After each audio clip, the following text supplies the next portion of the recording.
à tous. La BCVS et la Chambre immobilière du Valais publient 3 fois par an l'indicateur immobilier BCVS. Cet indicateur a pour but d'expliquer l'évolution du marché immobilier en Valais. Les résultats de cette étude ont été présentés à la HESSO Valais-Valis de Sierre.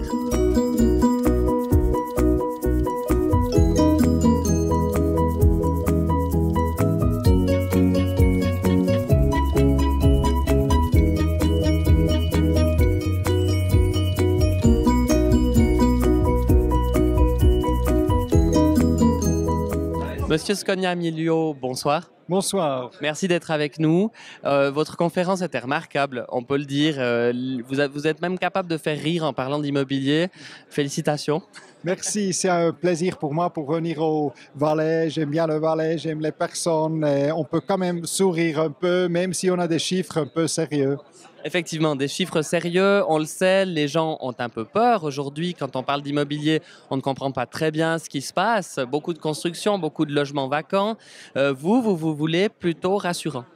Moi, je pense qu'il ne faut pas avoir peur. Surtout les gens qui achètent une villa, un PPE, ce n'est pas quelque chose qu'on revend demain. C'est quelque chose à long terme. On achète quelque chose pour y habiter. Par contre, si on regarde un peu les résidentiels, les immeubles de rapport, là, on a trop construit. On a les taux des vacances qui montent. On est à 2,4% au Valais. C'est quand même assez élevé.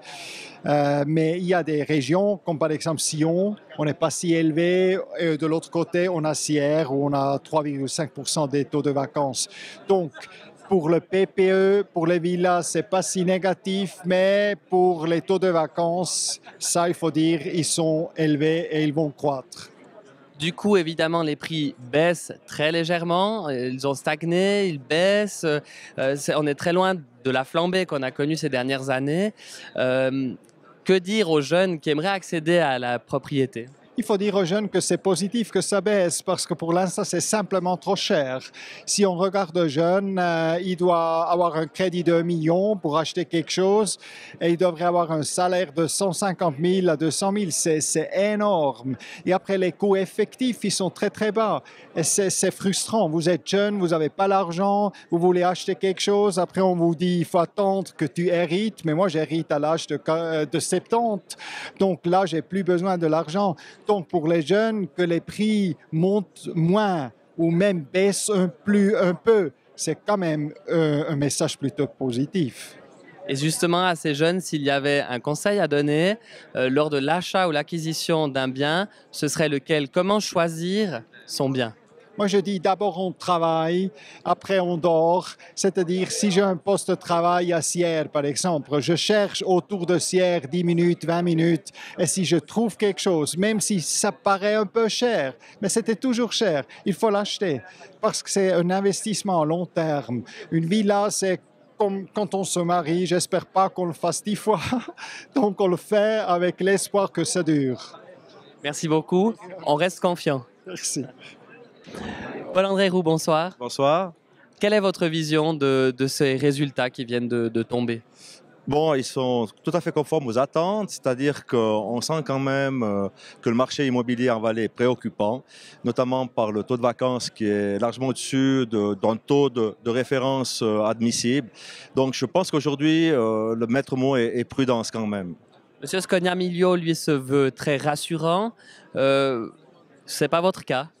Alors, je suis quand même optimiste pour l'avenir, mais dans les 2-3 prochaines années, je resterai quand même très prudent. Pourquoi je suis optimiste pour l'avenir? C'est que je pense que le Valais connaît un boom économique assez exceptionnel.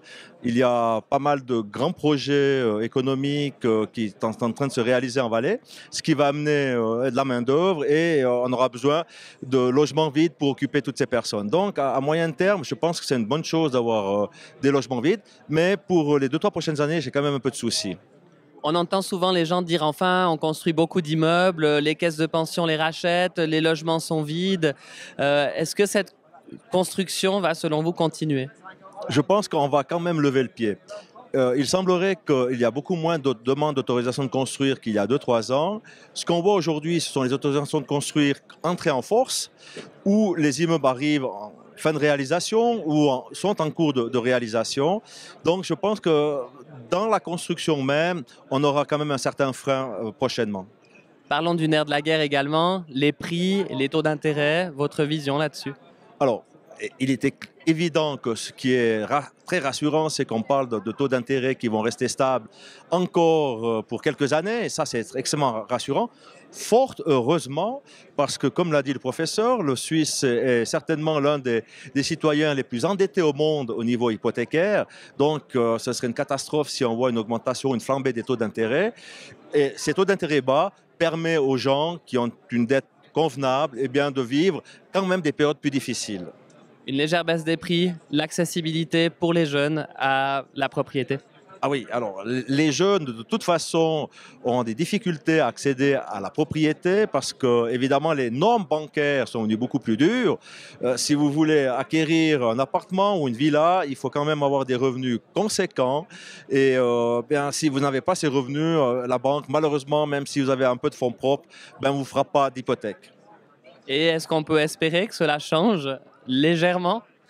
Non, parce qu'on est quand même un territoire exigu. Vous voyez, toutes les initiatives qu'on a eues, qui sont à venir, sont plutôt pour essayer de diminuer les zones à construire. Donc, ce qui signifie que le terrain va venir plus rare, donc plus cher. Et pour les jeunes, ce n'est pas un bon signe.